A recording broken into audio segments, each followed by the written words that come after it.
शिव महल में प्रवेश करते हैं, कदम स्थिर और गर्वित। वे देखते हैं कि राजा अपने सिंहासन पर बैठा है। सोने की चादरें दमक रही हैं, परंतु वह अहंकारी है, जनता को पीड़ित करता है, पूजा और देवताओं का अनादर करता है। शिव शांत स्वर में कहते हैं, तुम अपने राज्य को सब कुछ समझते हो, पर न्याय और देवताओं को भूल गए हो। राजा हंसकर जवाब देता है, देवता केवल किंवदंती हैं, तुम केवल मनुष्य हो जो भगवान का नाटक कर रहे हो। शिव धीरे से अपना हाथ उठाते हैं, अंगुलियों में हल्की गति। उसी क्षण हवा स्थिर हो जाती है।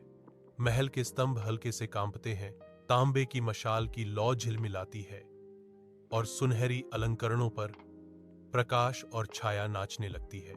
इसी तरह जैसे जीवन में अहंकार संतुलन बिगाड़ देता है, वैसे ही स्वास्थ्य में लापरवाही भी भारी पड़ सकती है। यदि आप या आपके परिवार में किसी को शुगर की समस्या है, तो समय रहते विशेषज्ञ से सलाह लें।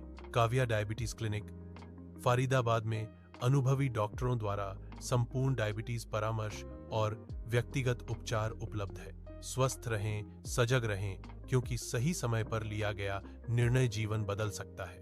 फर्श की ईंटों में हल्की दरारें दिखाई देती हैं, जैसे पृथ्वी भी देव के क्रोध की प्रतिक्रिया दे रही हो।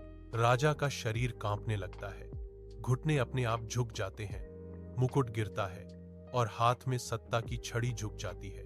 उनका अहंकार उस अदृश्य शक्ति के सामने क्षण भर में टूट जाता है और उनके हृदय में पछतावा उत्पन्न होता है। शिव कुछ क्षण स्थिर दृष्टि से देखते हैं। जब संतोष हो जाता है कि दंड पूरा हुआ, तो वे धीरे धीरे महल छोड़ देते हैं। महल की शांति लौट आती है, मशाल की लौ स्थिर हो जाती है और प्रकाश मंडल शांत हो जाता है।